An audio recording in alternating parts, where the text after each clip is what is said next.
We're going live. Guys. And that, Nick, is a guaranteed surefire way for any bike shop in any market to be extremely profitable in virtually any economic scenario for years to come. That's how it's done. The solutions are there. People just need to grab onto it. Buy my 10-point plan, and he's got you're guaranteed 10 points. That's all it is. 10 points. Guaranteed success. You see he's got wrenches. I got wrenches. And those wrenches make money.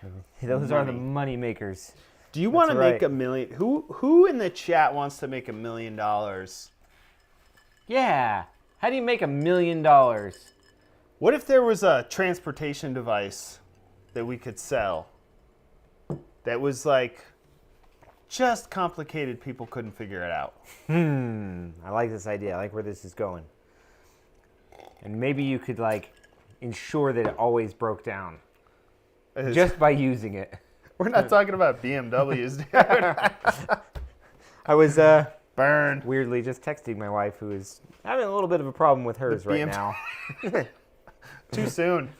Well, it needs these these parts that I intended to replace and never did.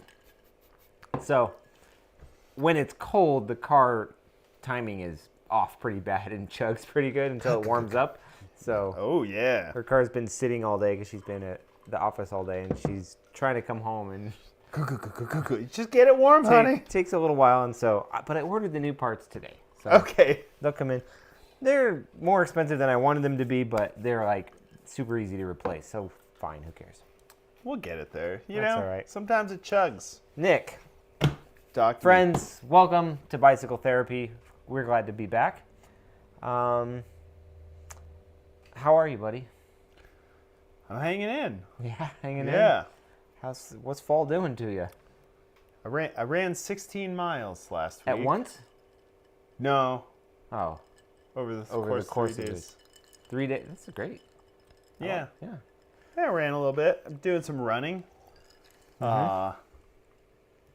Staving off the winter growth. Yeah, I did as possible.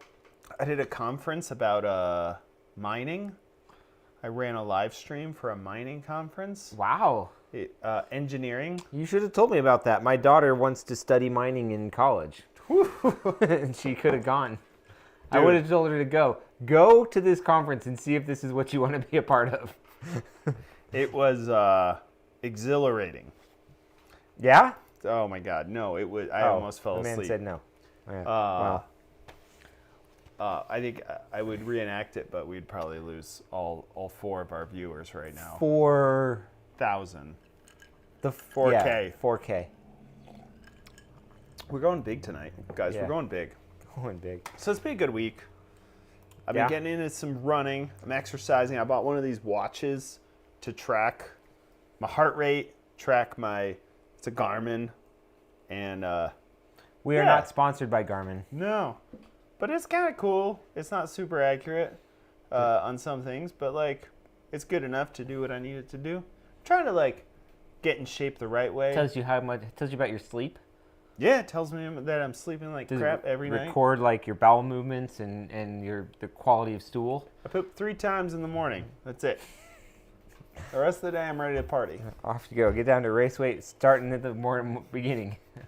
If Facebook doesn't know that by now. Do you have it synced up to your bicycle suspension? No. God, no. Well, God, no, dude. Your bike will perform much better if you sync them up, because it'll know if you've gotten good sleep or not, or if what your body weight currently is, all sorts of things. If you sync it up with your suspension, and then your suspension will automatically adjust itself.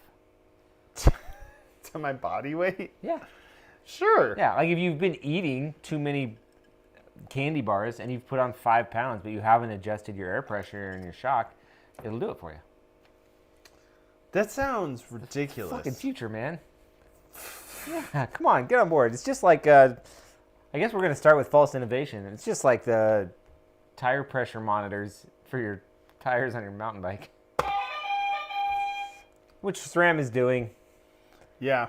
It's been you've heard it here now. SRAM is trying to sell us tire pressure monitors for our bicycles. My wife has that in her car, and They're it always breaks, wrong. Yeah. And then you get this warning light, TPS. Oh, always Your going TPS off. reports are off. Yeah, you didn't fill out your TPS reports, and now, Dude, it's dinging at you. do we need an app for every component of the bicycle? I will remind you that need is a big word.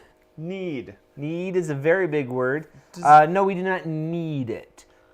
Does SRAM apparently feel it reasonable to pay engineers to design and create such a thing? I guess so. Are there people who will like it? Yes. Are there people who will buy it? Yes. Will many of those people have problems with it? Yes. I mean, aren't they working And then yeah. like aggressively on 13 speed? Because like, Well, they made it for the It's gravel already group, made? for the gravel group.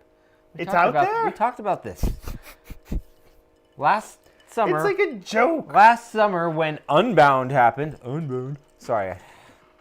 I shouldn't throw a lot of stank on that one. I feel like I was really aggressively against Unbound. Last year when Unbound happened, SRAM dropped their new gravel group set, their gravel version of their SRAM Red, which the only group in the whole lineup that has 13 gears. Okay, so I just feel like a British man 13 gears needs to be on is going to be gravel. like, well, like if you ask, like what makes it better? You're like, well, it has one more. It has Then one last more. year. Yeah. It goes from 12, now it's got 13. It's got 13. one more, Which is better. which is better. Yeah. One more than you had last year. Yeah. And everybody else, they've all got fewer than you got. It's got one more. So, problem solved. What's your problem? Yeah.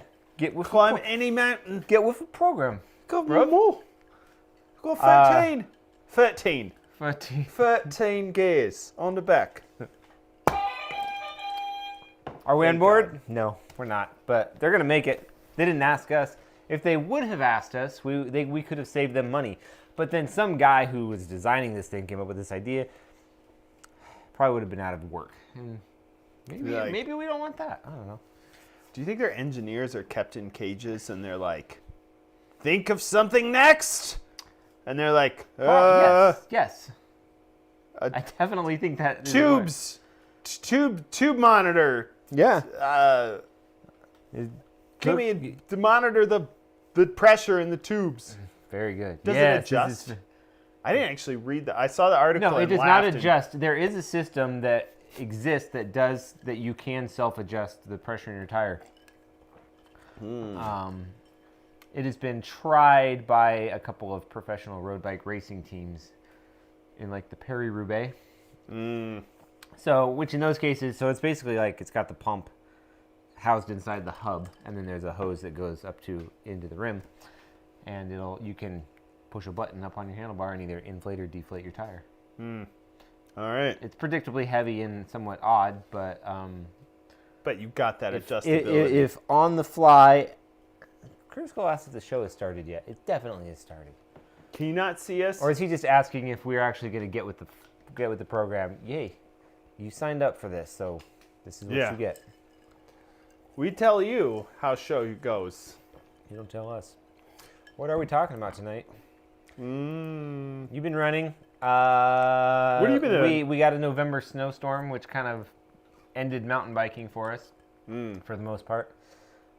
Stuff will dry out, hopefully, in the next week, but things were pretty rough in the last 2 weeks. It was 2 weeks ago when we filmed that it started snowing, Yeah. and then it kept snowing It was a little slippery on the way out. for 3 days. Yeah. So that kind of sucks, but I did build a new gravel bike. Oh. In the last, during the snowstorm, I finally got around to building the new bike. You I guys guess- don't go anywhere. I got it. Nick's gonna go get it. I got it. There we go. It's right here. My new gravel bike. Multi-surface machine. Here, let's put it right. Go drive. Oh, you're gonna go. I'm going right. I'm going to try not to Right in hurt front. it. I'm sorry if I... This is But- what we're doing. This is the show, guys. We are This is the show. live. We're just gonna go through all the details of my bike. Yeah, but this is it. It's great. It's orange and purple and pink. And it makes me happy. It's I haven't ridden it yet, though. It's creamsicle light. It's like a light creamsicle. Yeah, but sparkly. The sparkly. It's sparkly. It's a Cervelo. It's a Cervelo. I've never owned a Cervelo. I've never owned a carbon gravel bike like this before. That's SRAM Disc red, brakes. 12-speed. Yeah. Lucky. All sorts of fun stuff. Yeah. Wow. Oh, that's pretty cool. She's great. I'll ride it at some point.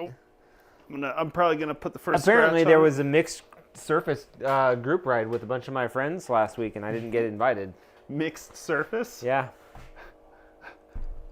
Sounds like a politically correct way of saying gravel ride, but like you don't want to offend like the asphalt industry. Well, it just means you don't want to offend the asphalt industry. You don't. It Big just means asphalt. you leave from your dude. house and go find some dirt from somewhere. Or it's like mixed martial arts.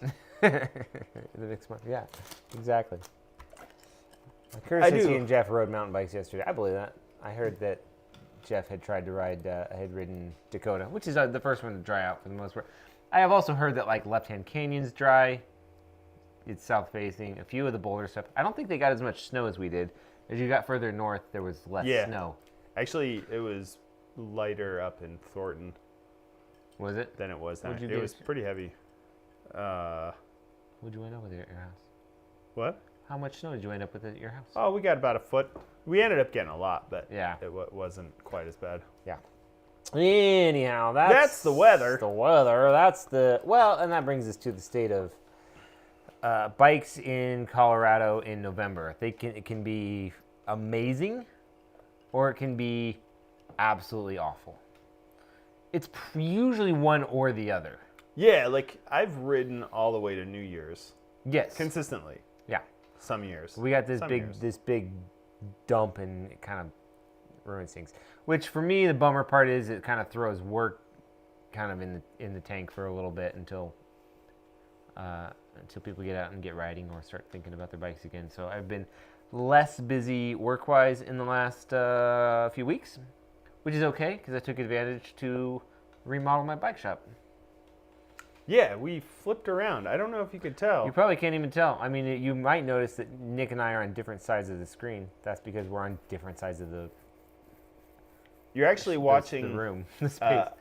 It's one room. It's a whole space. another dimension. Yeah. We're in the multiverse, dude. Yeah. You're watching us from the dimension where we flipped sides. I've been Mixed listening to an surface. audiobook about that. The multiverse? Well, yeah, and whether or not you can develop the ability to leap dimensions. Dimensions. It's weird. Oh, dude, I was just watching a thing about leaping dimensions. Yeah, Yeah, but you can do it. at the end of the show, they just put the kibosh and said, nah. Well, you might be able to do it, but you'd never know if you did do it, so you might as well live as if you can.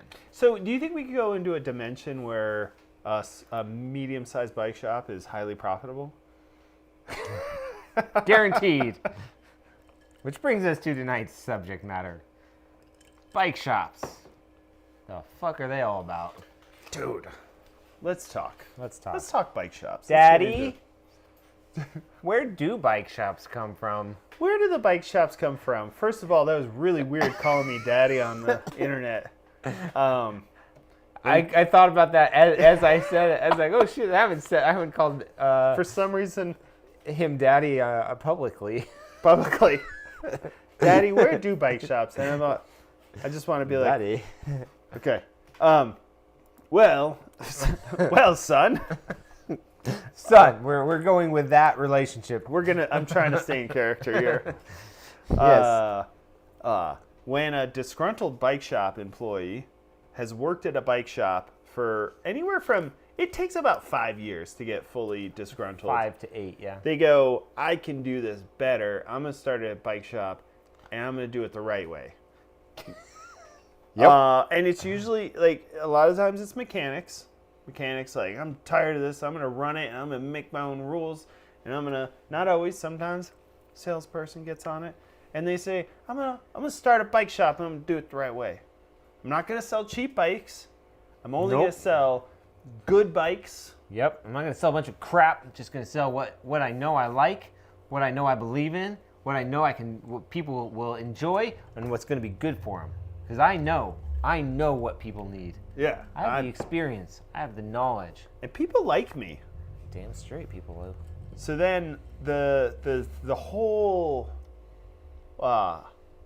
thing is it's a life cycle. So, this person has worked at a shop. Yeah. They've mechanic. I've even thought about like maybe I should start a bike shop, dude. Maybe I should start a shop. Danny Boy's on board, just so you know. Who's Danny Boy? Danny Boy, he's here. He picked his bike up today. He's one of the few people to see the new location here. Anyway, the new location. But back to the back show. Back to where bike shops come from. Yeah. So then this person starts a bike shop. They get some money, maybe a loan. They're like, I'm gonna get a store. Usually. I'm gonna do it the right way. Mm-hmm. And they get make a cool logo, or that they think is cool.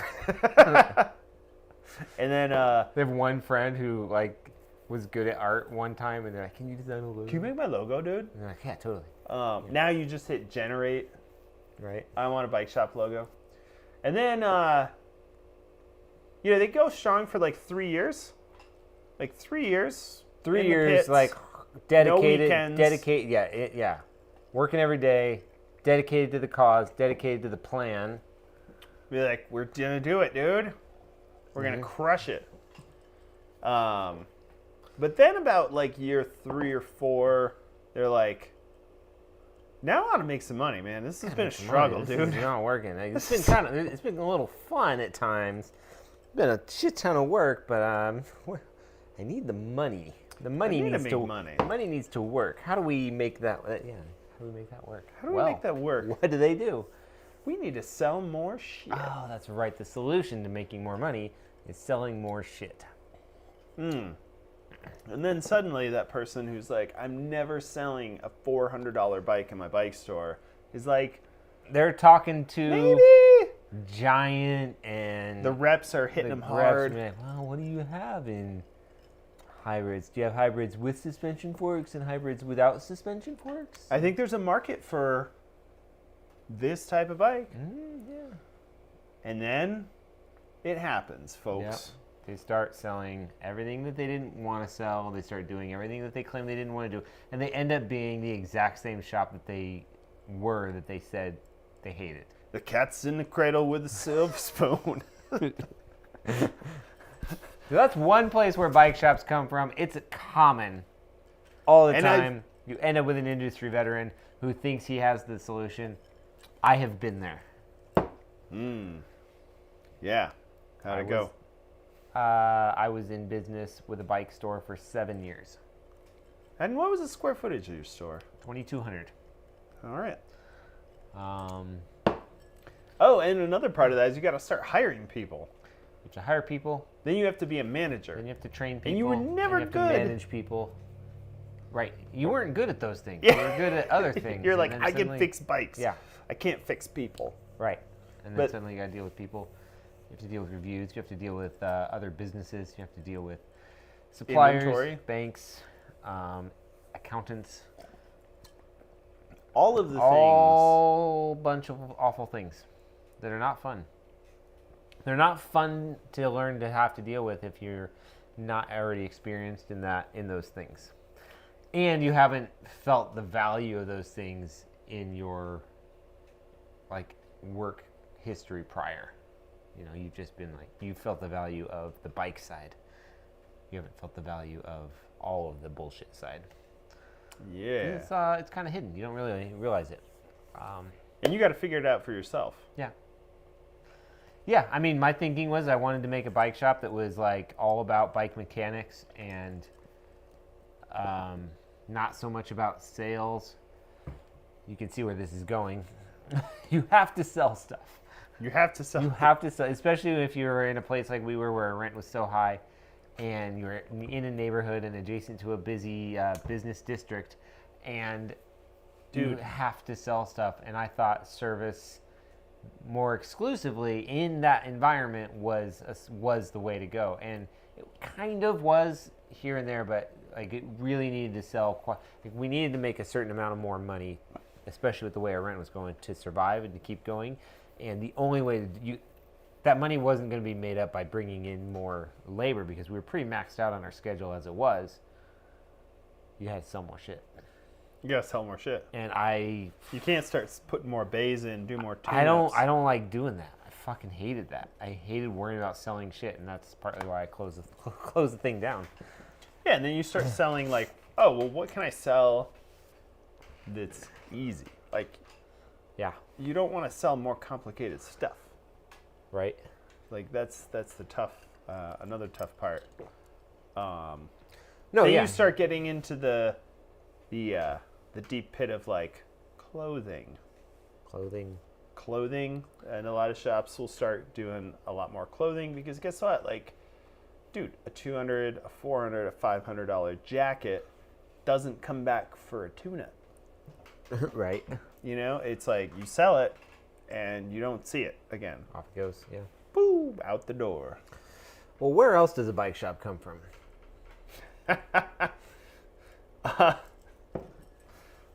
I don't know. You don't know. Well, it comes from people who've been in the industry for a minute, but it also comes from people who have been outside the industry for a bit, or entirely.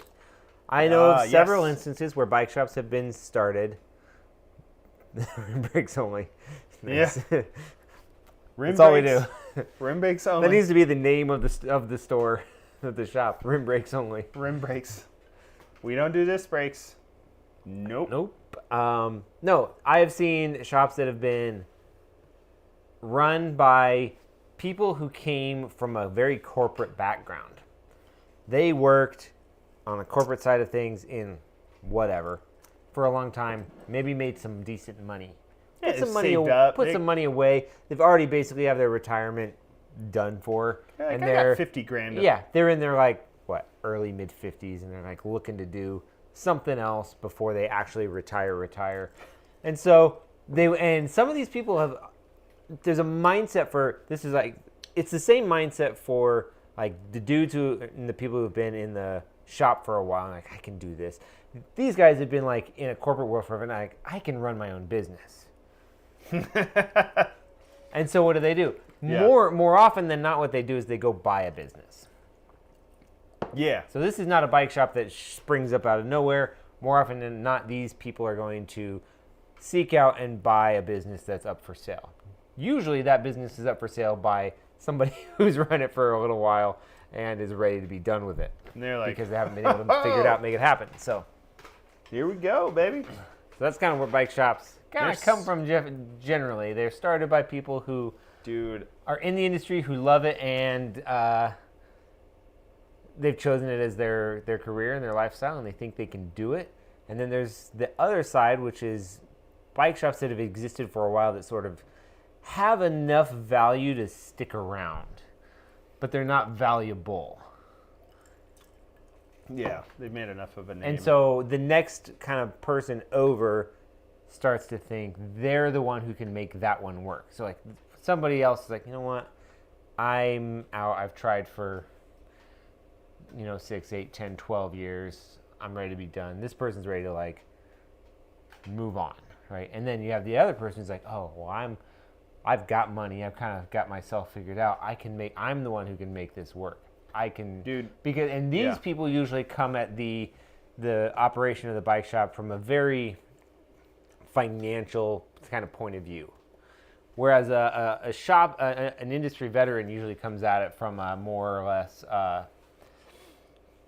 like cultural and community and kind of subjective point of view, like the feel of the shop, what you have, and then the people who buy shops usually come at it from like in a matter of like accounting and data and statistics and like in that, and so they usually try to run shops that way, and then the other guys are trying to be like, we're gonna try to be as cool as we can so people really like us, and then this set of people is like, we're gonna be as rigid as we can to the rules of economics as we can, and guess what? Which one works, Nick? Which one works? Neither. Neither one works. You gotta balance. It's Neither the yin one and yang. works. The yin and yang. I actually worked at a shop that I think was, it was very briefly. I worked there for like an end of a summer. That I think they were trying to just burn as much cash as possible. This is not the pros closet? No. It was You didn't work there? 3 software guys who all went in on a bike shop, and like they had like a really cool they were like wanted to do a community bike shop, and they actually hired a company to do like a logo and branding and go all in, but like they were paying everybody. They were actually paying people, and the shop wasn't making any money. Right. And we were like, another friend of mine worked there. That's how I got in. And we were like, is this like a tax write-off? Like, are we a tax write-off right now? I mean, I would take it. Because like other employees were working like 7 hours and then putting down like 9 and 10 and like getting a bunch of overtime and like, amazing. We were like, you'd look at the timesheet and like, because the timesheet was a Google Doc. Oh, nice. Perfect. Of course it was, yeah. So everyone It's can like, see. we're going to run off the honor system here. Yeah. Because everybody's reliable. That was a weird place because like there was one of the partners that was into it who actually would come by and like check on stuff and chat about stuff. And I was like, it's kind of like trying to clean some stuff up. I was like, man, we could be a lot better. We can clean some stuff up and actually like have a good service menu and do all this. And that lasted for about 2 months. and then they closed. And now it's Blue Pan Pizza. Oh. Yeah. Which is way better. So in this instance, a pizza joint is better than a bike shop. Dude, Blue Pan Pizza is amazing. If you're in Denver, Blue Pan Pizza. It's deep dish, Chicago or Detroit style. I don't know what that means. I don't eat pizza. So. Yeah. Oh, yeah. Maybe they got something with goat cheese, dude. I'm not allowed to eat it. Yeah. Well, we'll see. One day. So we're somewhat on the continuation of a theme that we discussed a few weeks ago, which was what should bike shops be doing? What should they be doing? Because part of that question sort of begs the question, should they even be around at all? You could buy it on Amazon, dude. You can buy it on Amazon. And so... Overrated. Overrated. Blue Pan Pizza. Curtis is he's talking about your pizza joint. What? Yeah. No, it's delicious. I go there and I eat it and I enjoy it. Yeah, but he probably paid more than he wanted to for it because he's like borderline a boomer. So he still thinks things should be way cheaper than they are. Do you go into the Golden Corral? Yeah. He's like, I want my pizza to be $14 for a whole, like 18-inch. We're past those days. So Yeah, pizza's $20. And so then, hey, at you don't least. even have 2 kids, dude. Blue Man Pizza is a saint. It's not overrated. It's delicious. I'll go there and I'll eat it. So we were talking a little bit about what bike shops should be doing, and we were talking about like what should they be doing sort of on the education end of like when you sell product, to what degree should a bike shop really educate someone on how to use it? And we talked about how like we go to Best Buy or wherever else and you buy something and nobody teaches you jack shit about anything. You go up front, they scan it, you swipe your card and you walk out and you figure it out, right? If you really are stuck, you can call their geek squad. Maybe bike shops should have geek squads. Dude, I will be on the other end. You call me, give me a little bit of money, and I'll answer questions, you know? Yeah, absolutely. Dude, yeah, the customer service experience at most places is pretty... Well, it's dog shit. Yeah, it's like, we sold you the stuff. What more do you want? So, That's I how don't know. we stay in business. Yeah. We sell you the thing. We sell you the thing. And then we use that money to pay people to put more of those things out for other people to buy. That's it. That is. That's the end of this transaction. Bike shops don't get to live in that Dude, sort of scenario. They don't get to like just have stuff, just sell it, turn it over, and then be done. Have you been to a Walmart lately and you ask an employee? I have never asked an employee at a Walmart. I've unfortunately. Why? What are you doing? Because I'm like, I don't know where, it's so big. I don't know where something is. Go for a walk. Enjoy it. And I walk around and then I'm like, hey, where's the salmon? You know?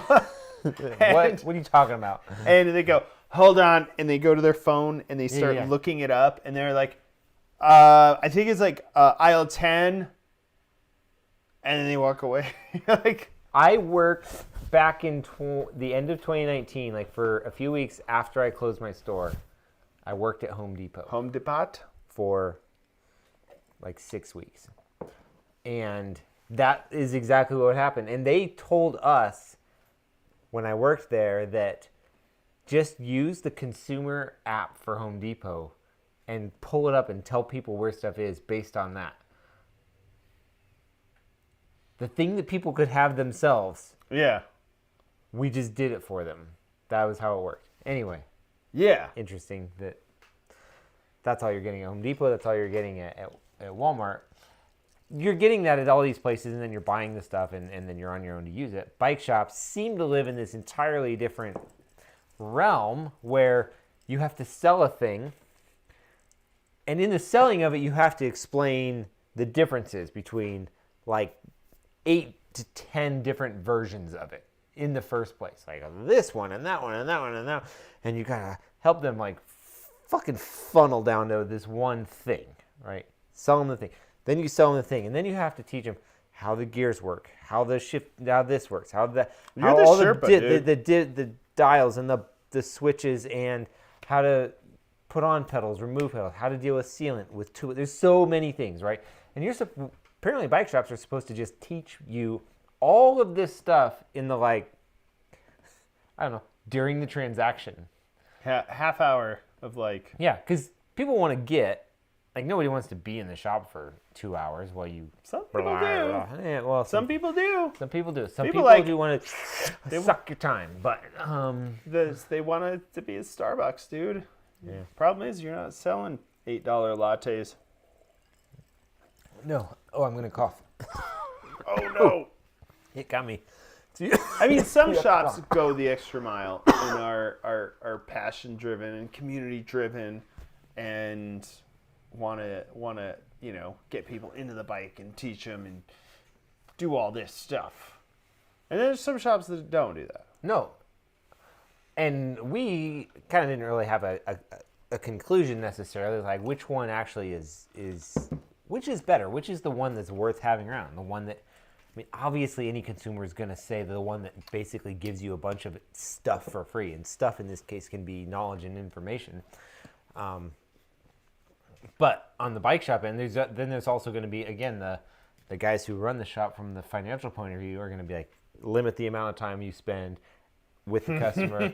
Then you're going to make more money per thing, Yeah, close the deal. And then send them out. Because if you start teaching them all this stuff, then you're spending a lot of time, and then you're basically reducing the amount of profit you're making per sale. Okay, that's real. Yeah. And then the mechanic or the industry guy who starts it or takes over or starts the shop or whatever, he's like, oh, we're going to teach everybody everything. We're going to have classes. We're going to have events. We're going to do this. We're going to, have things where we, do suspension and all this stuff for people. And we're going to teach them all this stuff. And they're going to try to build this following in a sense based on how much extra stuff they do for people that people aren't paying for. Yeah. Unfortunately, both of these kinds of bike shops close down. Sometimes they get bit. I mean, well, I'm not saying every time. The only way both kinds of them shut down, I would say, at probably similar rates. Yeah, I mean, Performance was a huge national chain. That was their target audience was just above Walmart. Like you got Walmart and you got Performance. Right. And I mean, they closed down. Right. I mean, they had stores nationwide. They also paid their employees like crap. And it was just another big box store. Just had bicycles. Curtis claims that customers are the worst. Yeah. No Customers will claim that bike shop employees are the worst. And this is the world we live in.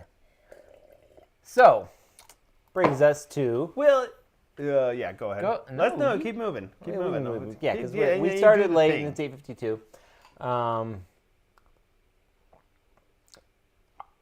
So I recently, just this week, I was chatting with a person he's a sales rep for multiple bike brands, and one of his brands is a helmet company, and we were just chatting, and he was telling me that the upper ups from the helmet company are on his ass to get more dollars out of the territory. Get after it. So, this is the other thing that if you're a consumer to keep in mind. There's not only is the bike shop like struggling to try to figure out how to sell their own stuff, they're also trying to figure out how to make their suppliers happy so that they keep like relationships and keep product and stuff like that. But he was just like, and this guy's been a sales rep for a long time, very long time. He's good. He knows this product. He knows what he's doing. He knows the industry. So he's just like, you can't make dollars out of nothing in November in the Front Range. Season's over. This is impossible. And we just got hit with, a foot to 18 to 20 inches of snow. People are running. People are Running trying to run. ride. They're cross-country skiing. They're, the bike riders. Dude, fat biking, dude. People are hitting the fat bike trails. Yeah, whatever. But there's a couple of things that come up against that. One is this is not the time of year to get extra dollars out of a territory. That's insane. But the other thing is bike shops are still full on their inventory. Yeah. All right. Generally speaking, right now nobody needs anything. All right. Plus, the rules for how bike shops keep their stuff in stock have changed in the last 10 years. All right. You used to have your like one supplier of helmets or this or that, and you would stock usually largely from them, and you would try to do periodic, like a few big orders and then a few smaller orders, and you really didn't order like 1-2 of helmets and stuff like that. But that's changed because other suppliers now provide multiple brands of like helmets, for instance, in this case, to provide to you. And so if you want to just stock those, you can fill in your orders however you want without having to commit to, like say you need 3, 4, 5 helmets. Well, sure, you can do that instead of having to do like $500 in helmet order, to get a free shipping or whatever, stuff like that. So the rules of how bike shops stock their inventory has changed because they have more choices available to them, which is not used to be the case. The other thing that bike shops have to deal with is consumers now have way more choices available to them. And that's sort of the deal that bike shops are contending with nowadays, is bike shops are dealing with the fact that consumers have a huge world of product available to them. And bike shops are dealing with the question of what do they carry? So sort of beyond what do they do, which was our previous conversation, which there was still more to that, but now it's sort of a question, okay, well, let's back away from what they should be doing and just talk about what they should have. What should they sell? Nick? Dude, I think you have the answer. I would love to hear it. It's just the bare minimum. I think the most bare shops minimum. Just the bare minimum, because like helmets are a great example. Shoes are another great example where you have to carry a lot of sizes, a lot of styles. Mm-hmm. You're gonna have an entry-level mountain shoe. You're gonna have an entry-level road shoe. You're gonna have medium. Maybe then you're like, oh, I got to carry 8 different shoes, men's and women's, and holy crap, now I'm carrying a ton of shoes. Well, and then shoes have color options often. And then there's just multiple brands. And some people believe that certain brands fit them and other brands don't. And, oh, my one friend had this brand and he liked it. Why don't you have that brand? Speed plays, dude. You got to run speed play pedals. Right. And so, yeah, it's a lot of shops don't even carry shoes. And you either go all in and you do it well, Yeah. or you're like, I'm not doing shoes. A lot of places barely want to do helmets because then you have to carry, a road helmet, a mountain helmet, a commuter helmet, BMX helmet, full face, like where it is, and then multiple colors and sizes and. Oh, that was not the one I wanted. I think it was. Probably that one. And then the shop gets really crowded with all this stuff, and it's like, why can't we just carry like 2 helmets, like a good road helmet and a mountain helmet, and that's gonna work for most people. You can commute in a mountain helmet, you can commute in a road helmet. So shops have a few options, I guess, when it comes to like what should they have. One of the options is Gravel shoes. Yeah, it's true. It's a whole other category. Big and tall. Curtis brings out gravel shoes, which is actually a fair point because it represents a whole nother category that shows up, kind of in a sense out of nowhere. We're like, oh, cool. Well, now you have not only these bikes. Would it be you offensive have if I just said tires for wear Yes. mountain shoes? Is that offensive? It's not offensive, but you're gonna sound silly. I mean, come on. You just use SPDs, mountain shoe? Like, dude, I ride road in SPDs. I don't care. Like, and honestly, most of the time I wear flat pedals now, because I don't care. Yeah, I mean, you're not wrong. Like you can do anything on flat pedals. You can do anything on flat pedals. My life has gotten very complicated. I have 2 kids, and I want to get on my bike and ride. You should have a third. It makes it easier. I'm not gonna follow you on that one. I thought you had 4. Feels like it sometimes. Dude, I want to get on the bike and ride. I don't want to have a road shoe and road bike. And so if I do clip in, I'm just going SPDs, and I'm going to get a mountain shoe, and that's it. And usually a flat, like, BMX style shoe. Sounds like you're not committed to the bike lifestyle, bro. Bro, dude, if your helmet doesn't match your shoes, you're a piece of shit. Correct. Correct. Where were we at? Okay. Where are we at? Yeah, shoes. Well, shoes. we're at the ways that a bike. So you have a bike shop.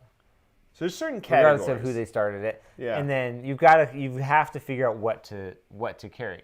Okay. Yeah. So one of the options, and this is a real one, is carry a lot of everything. Preach. Carry a lot, dude. Okay. Pack the Yes. store. That is an option. Inventory. Carry a lot of everything. Shelves to the ceiling, all the way to the ceiling, and you go. Max out all of your credit lines. Max out your loan. Don't fucking pay yourself. Have it all. Have as much of it as you can, so that whenever somebody comes in, they go, "Whoa, I just need like a shoe," and then they don't buy, and then they walk out and they're like, "They expected me to know everything about bikes, and I don't know everything about bikes because they had all this stuff, and I don't know what all this stuff is, dude." I walked into a local shop here in town that was so packed with stuff. You could barely walk. It was like a little tunnel that was like 2 feet to get around the store. I mean, it was claustrophobic. Like, I felt uncomfortable. And they had like scooters in there. It was like bikes, e-bikes, a lot of road everything, bikes, a lot of everything."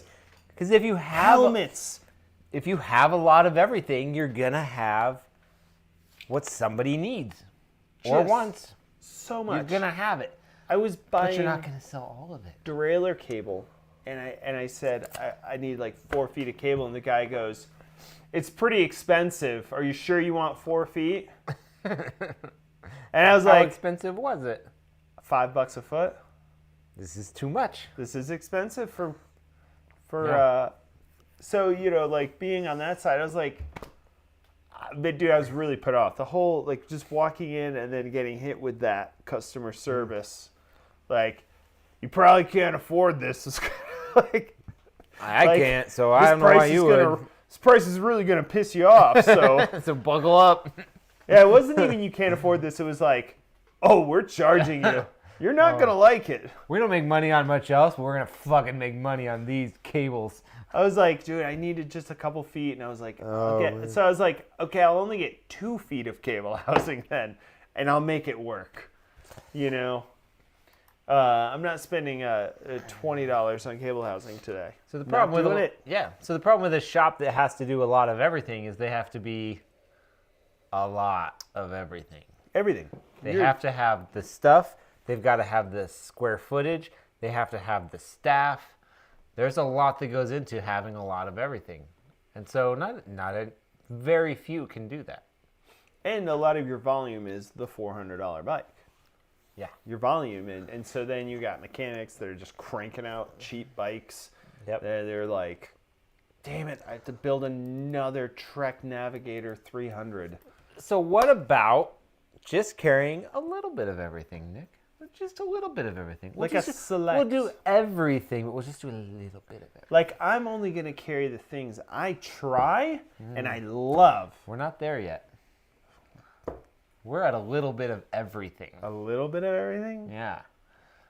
This is the guy who wants to be a lot of everything, but he can't afford it. A little bit of everything. So he Tell has me a more. little bit of everything. So he's going to have all the stuff, but he's not going to have the full size runs in those things. He's not going to have the color options in those things. So he's going to have a lot of each thing. And then you're going to be like, oh, cool, I like that. I like that bike. I like, I need this size and I like that color. Oh, we don't have that. We have to order that. We have to order that. Oh, well, I kind of wanted to buy a bike today, or helmet, or this or that. Because again, with all these things, there's so many choices. And so this bike shop owner is like, well, maybe if I can just sort of spread myself thin, like have everything, but like a smaller supply of everything, then maybe I won't have to like overextend myself financially to have all the stuff, and then I can kind of pick and choose. But you're going to lose sales because you won't have it at that time. Or you're doing orders, and orders waste time. Waste time and take money, because then you're going to, then how much are you dealing with shipping? And then Somebody's got to look it up, and Yep. then press order, and then it's got to come in, and then somebody's got to call, and then somebody's got to ring that up. So that doesn't seem like that works quite so well. Which brings us to what I think is a third option, which is what you were getting at too, which is, okay, you can have a lot of everything, you can have a little of everything, or you can have a curated selection Curated. of Only the specific finest. things, of only the finest. The finest leather goods on this side of the Himalayas. Which is usually, so again, this brings us kind of to the spectrum of like I love being on the shops spectrum. that are kind of, don't we all? Shops that are kind of corporate run. Corporate. Yay! Or with a corporate mindset or a very business mindset. Strict. Yeah. Strict. To like your friend that owns a bike shop, man. Yeah, dude. And you trust. Go check out Larry. You trust what he says, because he's never steered you wrong, bro. Yeah, dude. And so like you go in and like, yeah, they're kind of small. They don't have very much, but man, they got good stuff of what they have. God, the And good stuff. they stock. The good stuff. And this setup is the guy, and this was me. This This was me. This is the person who's like, you know what? I know, and this is just me sharing my mindset on this. I know that there's a huge world of shit for bikes out there. Get in there. Oh, face massage. I haven't had a face People massage. just listen to this without watching. I They hope have to no idea God. what they're getting into. Okay. So My there's a world of 2.5-year-old gives me good face massages. Nice. No, they're With terrible. their knuckles? It's just like continue. Well, so this final person, there's a world of shit out there, and my thinking was like, as a bike shop owner of a store, I want to sell people stuff that I know, have experience with, I can vouch for, I can stand behind. I know the company. Maybe I have a sales rep who works with me on them. We can work with warranty down the future later on if necessary. And I've gone through all the other stuff. I've read the reviews. I've seen the product. I've touched it. I've fondled it. Maybe you went out and did a bike ride with it? I've ridden it, yeah. You're like, wow. I've compared weight and cost and things and gone through all these things and been like, oh, this is Full really the best spectral combination of analysis. this. I mean, like, this item or these few items represent what I think are very good options for anybody. Yeah, a good one, a better one, a best, you know. Would you say most premium? Always have the most premium. We carry most premium curated collection. Okay. Now, in each of these situations, you're going to have a customer. Each one of these kinds of stores, you're going to have customers walk in and have different kinds of reactions. Store number one's going to have somebody who is just like, this is too much. I don't know what all this stuff is. Overkill. And then they're going to feel like the staff expects them to know about all this stuff. Like, this is sort of where some of this mentality comes from. It's like, oh, I went in and they had all this stuff and I don't know anything about it and somebody just needed to help me with it, right? It can be overwhelming. And so you have a sense of being overwhelmed.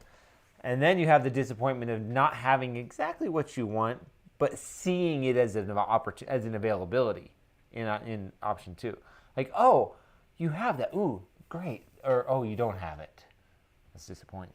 That's a bummer. They don't have what I want. Premium disappointment. And then the final one is a little different one because that customer, there you go, comes in, looks around, and is like, you guys don't have very much, do you? It's like, well, and then you have to explain the whole thing, right? It's like going into an Apple store and going, you guys don't really have that much. Like, they the don't shops, have that much. They don't. They sell like 3 things. Yeah. I mean, 5 now. They have a watch, a tablet, a couple phones, and that's by design. You don't need a lot of things. And I've worked in shops that have tried to pare down. Be like, we sell 1 multi-tool or 2 multi-tools. They do these specific things. One's really small, one's really big. Yeah. One does a lot, one does a little. You know, it's like, What do you want to do? what do you want to do? We don't need 12 multi-tools You don't on the need, shelf. No. Or 12 I agree. pumps or 4 shock pumps. You need to pick one that works really well. But you and I agree that's where we sit with our mindset for having been in the industry for a long time. There is a ton of customers who want to see that selection when they walk in, or they think they do. Because then when they see it, then they're like, oh, well, I just need a pump. I just need a pump. They're just like, well, do you want this? Do you want this? Do you want this? Do you want this? And then they get inundated with options, and then they get option paralysis, and then they bounce, and then they go online and they find one that has 4.75 stars, and they're like, Chris Angel mind freak them. You know, I wish. They're like, I don't know what. Just mind freak, dude. It's kind of ridiculous though to go in and have like so many options. Like, it's like going to the grocery store and there's 12 different types of mustard. Like, I just want Grey Poupon, dude. oh, this is brand recognition there, You baby. know? I just want mustard. Yeah. It's French, right? Yeah. You have to ask for it from a guy in a limo, though. Guys, I don't eat Grey Poupon, okay? All right, fine. But you can wrap and rhyme a lot of things with Grey Poupon, like futon, crouton. So let's pose the question then. pose the question. I don't really know how to pose it, so I'm gonna fumble. Oh, I'm gonna fumble. You can go for it. The other thing, well, the thing with, okay, so you like curate this shop of things, and you're like, okay, I have these 2 helmets, and I'll do a couple colors, but these are the 2 awesome helmets. We got a road helmet, mountain helmet. We got 2 multi-tools. We have one floor pump we really love. It does everything you need it to do. Puts that air in those tires. It slices, Yes. it dices, it changes your motor oil. Rams the air in there. Bam. Okay. You know, you go through and you're like, I've found the thing, the products that the people want, and and then people come in and they're like, oh, you guys don't have a lot. Yeah. Well, I was wondering, I saw this thing on a forum about this random cheap ass part that I heard was really good. It holds your cell phone on your stem cap or something. And you're like, oh, we don't do that, like, because that's stupid. You put your cell phone in your pocket, don't look at directions. And then they walk away and be like, these guys don't. And then they go to Google and they say, this shop never has anything. So, you know, it feels when you work in a bike shop like there's this double edge where you see people like post things like, support your local bike shop. Support your local bike shop. Yeah. Go in and buy stuff. I really want to support you guys. We've talked about that before. Yeah, and then Give me a deal. Yeah, and then it's like, oh, you guys don't really carry the weird thing I want, and it's like, no, we don't. Right. We don't. We carry this because there's too much. Yeah, there's so many options. You kind of have to pick what you're going with, and then go with it, because otherwise. This is kind of where. What are you doing? Well, this is kind of where my thinking is anymore. Is there didn't 10, 15 some years ago, there weren't so many choices of just bike stuff, right? There's so many brands, not only available to bike shops, but just available to customers through the internet, right? So it used to be that, like, if you wanted something like this, you kind of needed to go to the bike shop, or at least you needed to go to the bike shop to see what was out there. And the bike shops have been dealing with mail order and the internet for a long time on the subject of price, but they were in many cases dealing with the same product. In the last 10 years or so, the product availability has expanded exponentially, right? To where bike shops can't be the have a lot of everything.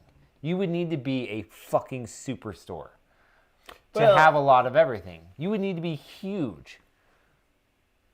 Yeah, and I think that's the kind of the levels. You're either squeezed to the point where you're in this middle point as a shop. Yeah. If you're kind of a small shop, you don't want to grow. You just want to kind of have your stake in the ground. Not a good capitalist then. Yeah.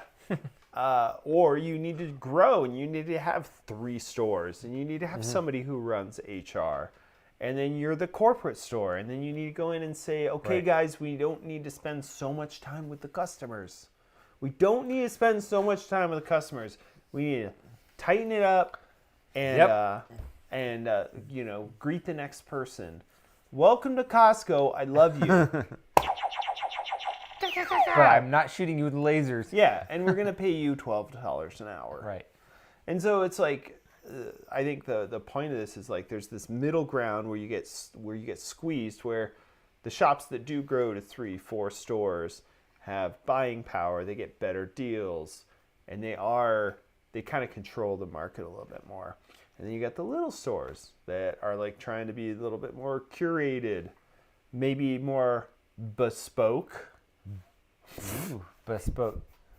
I hate that word. I hate that word. But I think I don't think the bespoke stores are working, and I don't think that we've actually seen a good example of the superstore yet. Let's ask Chris Cole. Is Wheat Ridge Cyclery the superstore? I think they might be as close as it gets, but I haven't been in there to see. But there's only one location. There's only one location. Right, but let's narrow it down to one location, to be one place, and be like, okay, if you're gonna be the shop that does a lot of everything, that's where that's Costco warehouse size. Like, it's huge to actually do that. Have a lot of everything. Dick's Sporting Goods, dude. But they don't have a lot of everything because they don't have anything in the high end. No. Well, on the bike end of things, I don't know how they compare to anything else they sell, like sports-wise. 50 years in business doesn't mean anything. Obviously, it does. I laugh at both of those responses. Yeah. That was a double laugh. Right. I think this is the combo that I like for the bells. Like, Yeah, that's good. That's 50 a years in good- business. 50 years in biz. the buzz. No, I'm not here just But then like, there's talk Wheat Ridge. what was it? Village Cyclery or whatever. Bicycle Village. Bicycle Village. But now it's like Epic Mountain. Did that merger happen, or did I misunderstand? Okay, Yeah. so now it's a big megalomakba, but you don't get anything in there. And then you go to a store like REI, and they have a variety of stuff, but I don't know. I think that's all. How much is that dictated by a manager that's like on the floor and like seeing what people want? And then also, I've worked at stores where the manager gets will get asked about a product a couple times, and it's like, we need to stock scooters, dude. 3 people came in and asked us about scooters, and then you get 50 scooters, And then nobody wants and then them. nobody, Yeah. and then they're on sale, And and then you're it's like, right. oh my god. Which is just to say how hard, I mean, just running a store and inventory and all this is. Yeah, super hard. So I think I'm tipping my hand a little bit in that I have this perception that I think the small guy is going away. I think that's proven. I think there will constantly be a little bit of a churn of the small guy. The guy who gets a loan and, Well, I and think tries it's the to medium. start his own. I would say it's the medium. I think you're the small guy. I'm as small as it gets here. Oh, buddy. Little fella. You're just a little guy. Hey, look at the little fella. I guess it depends on what we define as small or big. Kind of my point was I don't think we've actually seen the big. I think yet. you're small shop, big profit. I think I've seen the numbers, dude. it's true. I've figured something out. That's for sure. I figured out how to pay my bills for once. Yeah. And it's 2-car garage, dude. We'll do it. It's not selling bikes, that's for sure. No. Well, but that actually brings me to my point, which is I actually have a bit of a perspective that I think that shifting our bike world to the spectrums might actually be better off. Maybe more big stores with a corporate feel, but they have the stuff. You can go in and you can buy it. Well, right? it's online essentially. Well, yeah, and it's like almost adjacent, right? It's like adjacent to online. Middle class is gone, dude. Yeah, You're eroding the middle class. mixed middle is going away with all that running. Premium. Yeah, this is premium Nick showing I've been up now. waiting to flex all year. But I guess my idea is if maybe it gets pushed to the spectrum a little, maybe having a place where you can just go buy stuff and move on and not have to get educated about it is fine. And then maybe you do have maybe a bunch of guys like me who are running out of their garage or a warehouse space or whatever, and their costs are kept pretty low, and they're basically maxed out as 1 or 2 people with their customer base, and they take care of them. And then they take care of all the other questions and the culture and the community stuff that maybe the big stores aren't doing so much. They don't want. I don't think most of them want to do that stuff. The big stores? Yeah. It's liability. It's true. Group rides. Yeah, yeah. Big liability. True. It's a big liability. You do a group ride, somebody falls. Mm-hmm. Yeah. It's on you, baby. Yeah. Can be. And I don't think any big store does or cares about any of that. I really want. You know what I want to see really bad?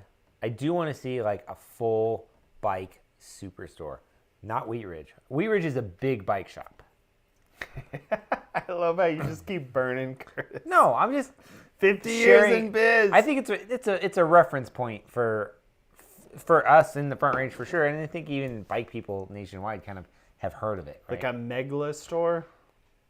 Yeah, like almost like many, many, many brands. All the stuff, everything. Absolutely everything. Pert near. I want to see Jesus. that. I want to see it backed by a fucking billionaire who doesn't have to. And you can go and be like, oh yeah, you have a size run of every color of every model from a bike company. You heard it here. This needs to fucking happen. Jason wants a billionaire to back him. Not me. I've I don't want to run this thing. I don't want to. No, I want to see it. El Presidente. I want it to exist. Very. I have seen this happen once before. A billionaire run a bike shop? No, start a skate park. Like, no joke. I've seen it. Somebody was like, hey, Okay. do you want to start the skate park? I'll fund it.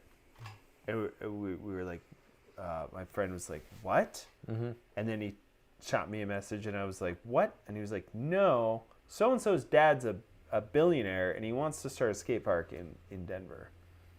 And it was like, okay. Cool. Yeah. Yeah. It lasted for 3 years.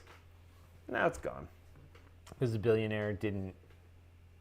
Oh, it was a total weird Yeah. shit show. Yeah, I mean, you're talking a situation that probably. But there's billionaires out there, and they need to lose money sometimes, and They maybe do. you can be the guy. They do. Like $1 million is like, that's a good write-off, dude. But a $1 billion write-off is better.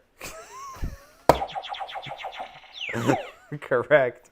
That's what I'm looking to do. Oh, Get a real we job. told to get a real job. I would. No. Just no thanks. I kind of tried. It was shitty. Yeah. I think I have maybe a not real job now, and I'm pretty happy with it, and I pay my bills, so I get creative. I'm good. Yeah. Yeah. Yeah, I drove dump truck for a while. That was pretty cool. I sold breathalyzers for drunk people. Okay. Which you talk about. I mean, that's What kind of whiskey is that? Russell's Reserve. Russell's. 10-year, baby. Dude, it's got spicy vanilla. It does. It's got a good spicy vanilla note to it. It's a bourbon that delivers rich notes of spicy vanilla. I think that's in focus there. Yeah. Get a job. That's such a good one. I mean, he's not entirely wrong. Oh no. Like after working in the industry for a Yeah. while, sometimes you got to go get a real job. You're like, oh, this is what benefits are like. It's awesome. Yeah, for sure. I weirdly found out how to make my little niche, whatever the word is, work. Niche. Nyash. I'm good. More money than I've ever made working in bike shops, and control over my life, my schedule, my existence, and my work. So I'm good. Yeah, you can But run. that is part of my point. Is I think there is opportunity for a lot more very small people like me. The small people. The smallest. There's more opportunity for the smallest, The little and I people. think maybe some opportunity for the biggest. And the middle, sorry guys, I don't know what to tell you. You just do the same thing. You're just going to keep churning. Well, earlier in the show, you mentioned the most economical of economics, and it's all about finding needs and working with people, and nothing is real. Correct. We are in the multiverse. But you got to find a niche. You got to find customers, and there's always a need. Like people want good mechanics, and once you start to get a good base and you work with people and you build it up, dude, you will rocket Well, to the top. I will always come back to But there's always the people. fact that Home Depot should run bike repair But for people who don't want to pay a lot. That's man, I had a thought. Now it's gone. Oh, now sorry. your turn. Fuck. No, I said Home Depot, and that was my one thought. We're about done. Yeah, we are about done. Are bike shops worth it? Our bike shop's worth That's the question. Well, they're changing. And we're making people stay on for the final answer. Changing. The answer market's is, changing. well, it depends. Well, Adapt or die, baby. adapt. Innovate or die. Adapt or, that was, who was Specialized. that? Specialized? Yeah. Hydrate or die was Camelback. Which they were most correct. Yeah, that's pretty correct. They were the most right. You gotta drink the water, as they say. Yeah. And some drink the Kool-Aid. Don't drink the Kool-Aid. Don't drink the Kool-Aid. I mean, if that's how you find reality, I guess so. If you work at we didn't even touch on brand stores. Trek, Giant, Specialized, brand stores. But that's big store. And Yeah, what is a brand store? Is it it's not a lot of everything. It's not a little of everything. It's a lot of a little. it's a little of a lot of a little. Yeah. A brand store is a lot of a little. It's everything of a slice. It's what Trek, Specialized, or Giant. Those are the three brand stores that are most common. Trek, I think, has done probably the best from what I've seen in the markets I've seen, but you know, different places could do better with Specialized. Specialized has tried it. Giant has tried it. Yep. But yeah, they're brand stores, just like a Toyota dealership. There's going to be a Trek dealership. There's several Trek stores around here in the Denver area. So, yeah, it is what it is. And maybe the bike industry moves to the car industry where you just have like an avenue of a street in town, and then you have like Giant, Trek, Specialized. All the dealers are just like in line as you go down the street there, and you just kind of can pick whatever one you want to go to. Ooh, every time I go to my local bike shop, they treat me like crap. Elaborate. I love it. Well, I love it. Elaborate. This is a whole episode we have been We're waiting. preparing for a year, but we haven't quite formulated it yet. It's going to be the season finale, maybe the year end. I would love to know details on how people are treated like crap in shops. Yeah, and dude, sometimes like I've walked in shops That and been. sucks. It shouldn't happen. It shouldn't happen. But I want to know like what. Or there should what be that a is, what that disclaimer. is, yeah. Is like, just like good communication is like, hey, I'm super slammed. If I come off grumpy, I'm just really busy right now. I'll be with you in a moment. Right. You know, like let people know what's going on. Like a lot of times you're in a shop and you're doing three things. You're like, you know, especially if you're a solo, or maybe there's like two people working in a shop, a smaller situation. You're like, two people are doing everything. There's a lot going on. Yeah. And you know, you just need a moment. Just give me a moment. Look around the store. I think that solves a lot. Yeah, Arcane's comment here is very good. It's not uncommon. It's a real feeling that people experience all the time. It's an interesting one that I kind of want to explore at a certain point here. I hate feeling teasy with it. I hate being a tease. You're just such a tease. But it's an interesting question because we've both been in shops for a long time, and I've never wanted to treat someone that way. But the fact is, I guarantee you there are people who have felt like I have treated them that way. And I mean, I don't know them. I don't know the situations, but like it's happened and they've moved on because they haven't talked to me about it. So I've been like, hey, you treated me like this. And be like, I'm sorry. On the flip side of that, there are true instances where people will treat people poorly. Yeah. In bike shops. And we should live talk that show. Yeah, that show's a big one. We need to have like our shit together for that one. Nick and I have discussed it. We gotta have it like tight. Because I have feelings about it. Feelings. I have feelings. But yeah, it's like you never know if somebody's just having a bad day, Right. or like if a stranger walks in to a shop, Yeah. to another stranger, like they've never met, like you don't know what's going on. You kind of have to feel out the situation. It might be a little awkward. One person might be really busy. Yeah, sure. Yeah, and so I think the guy sometimes who's been married for 21 years. 20 years, yeah. That's a whole nother show, dude. But yeah, like I think sometimes I think what we're getting at is sometimes bike shop employees can be focused on what they're doing and harshly judged because they're just doing their thing and they're like. But again, if we go back to I like his previous comment where he says, "I'm willing to support my local bike shop." Okay, Yeah. Great. That's great. That's good for you as a person because that is good because it helps keep your local economy healthy. That's one very good reason.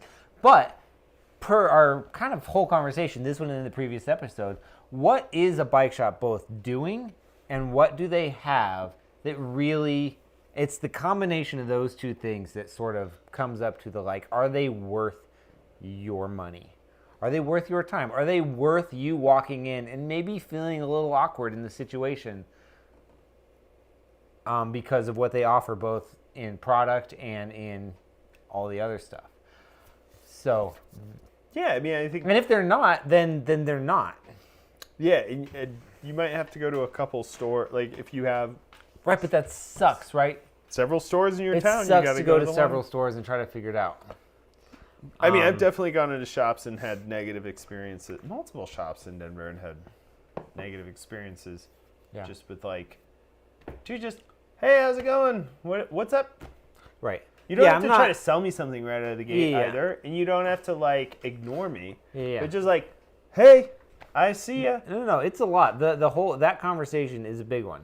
And dude, the biggest thing I think with customer service is you're not trying to sell something. You're ask a random question.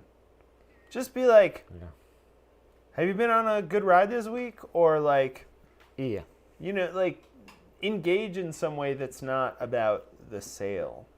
I think is a huge thing. That's what I've tried to do. Sometimes you do get busy and everything, but oh, that's a cool shirt. Oh, you like that band?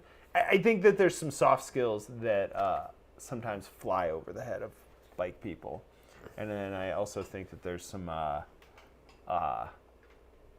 people come in already nervous and a little socially awkward, maybe. No, I mean everybody brings their own perceptions into a scenario. But kind of to the point, it's okay, you want to support them, but they're not worth. I think sort of the overall idea of what my brain goes to is they're not worth your support and their continued existence simply because of their current existence. We are a bike shop, so you must support us. Right. What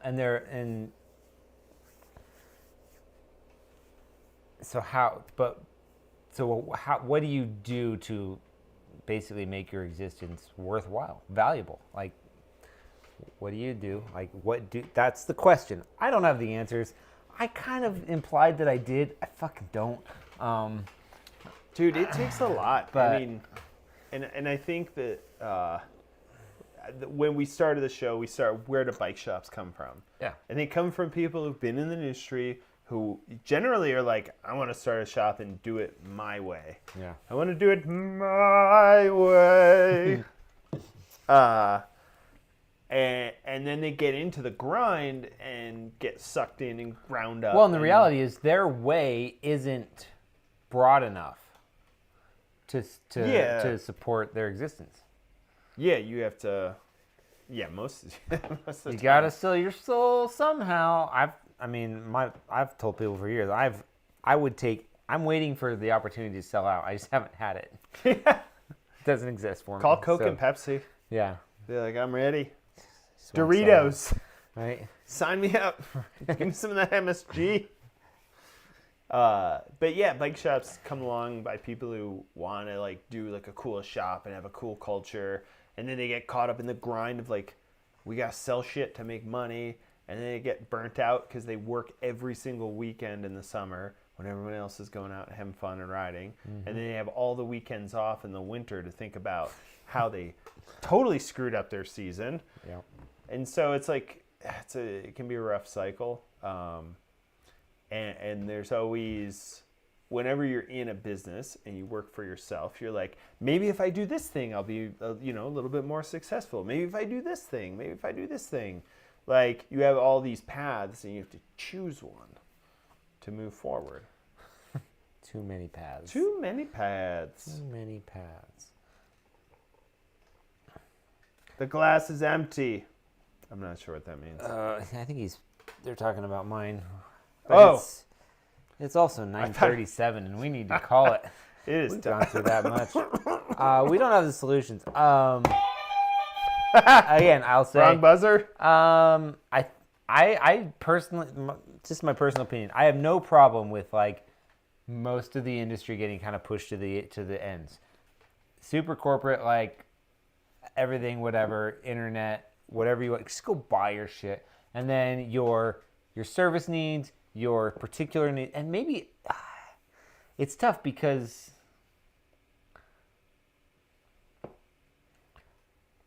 my perspective leans toward like my customer base, which is people who ride multiple times a week all year long, and that's a certain kind of person.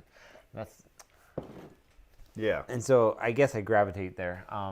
But you can have the larger end, which has everything, and maybe with some of their offerings they're affordable or accessible or whatever, and then a bunch of smaller providers, some people who service higher end, some people who service commuters only. Like there's gotta. How many clients do you have? How many? Yeah, like active. Let's see you at least once a year. Oh, a few hundred. Yeah. I mean, and we live in a city that's, Yeah, a few million. Yeah, a few million. I think Denver's a sprawl, so Denver proper was like a couple million. Yeah. And then out of that, it's like 5 million people or something crazy. Mm-hmm. But here's the thing, in the area. Now, I don't necessarily need it, but with all that said, I wouldn't be opposed to like doing basic work for regular people. That sounds so dickish. Regular people. I'm really trying. I was trying not to be. Could you please say common folk? The common folk. People who aren't like just dedicated riders day in day out. That's what I'm talking about. And I help some here and there, but that's not who I'm like. The common folk. I'm burying a hole. You're digging a hole for myself.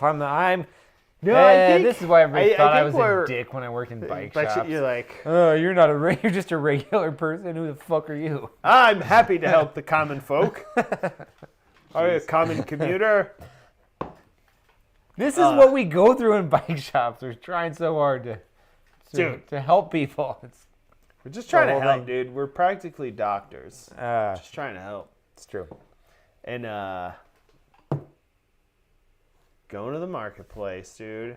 Okay, well, either way, maybe we'll get superstores, maybe we'll get a bunch of small providers, or actually probably what we'll have is the continual churn of bike shops either starting anew, lasting for 3 to 10 years, or existing bike shops like We Recycler getting bought out by other people over time. I love how you say wheat recycling. I mean, I think the thing is when you stop selling bicycles, it makes it way easier to focus on service. And that's been a big point that we've had with the show is like, maybe don't start the store where you try to have 20, 30, 40, 100 bikes on the floor, because those stores are already out there. And guess what? They have a huge bill to pay at the end of the 90 days or whatever your term is on those bikes. And you can run a small shop and do and actually have a great living just working for yourself, doing maintenance. And yeah, sell some tires, sell some helmets. Great. Throw a cleat in there. Conclusion for the night. Are bike shops worth it? Sometimes yes, sometimes no. To be continued. I think the trend is increasingly no, which I'm not. That sucks. It's sad. But what's the sad part? The sad part is kind of what we were talking about in the other show is the culture, the community, and all the other things that they provide that they don't get paid for. Yeah. Which is and like the bummer. Like running a team or like any of the stuff that goes along with the shop or group rides. Like people will pay for a gym membership, but they won't pay for a group ride. Right. I don't know. Maybe I'm wrong. If somebody has a group ride, you pay to, no, you can pay. You lead. can do it. I'm sure. I think Wheat River Strangler did one with a famous cyclist not too long ago, and it was like a mixed surface ride, and you could pay to like go on it, and there was like a famous like influencer bike rider on it. Service. Yeah, service is where it's at. Well, yeah. I obviously, I 100% agree, and my perspective is that service is more than just what I do for your bike. It's what we kind of do together. That was very sensual. Oh, my goodness. No, what do you want? It's what we provide for things for each other. We service each other. Oh, boy.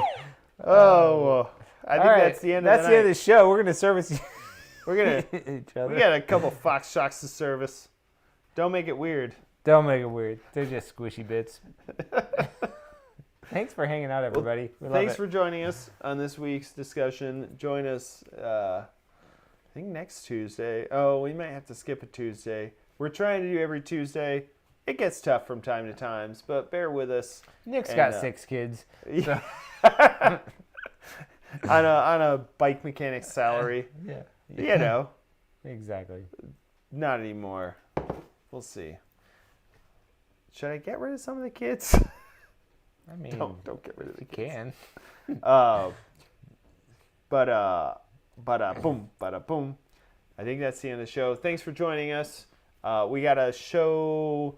We do have our experience at Velo Swap. Oh yeah, Velo Swap is coming up sometime. Yeah, we'll have an edit of our experience trading up from Velo Swap coming out soon.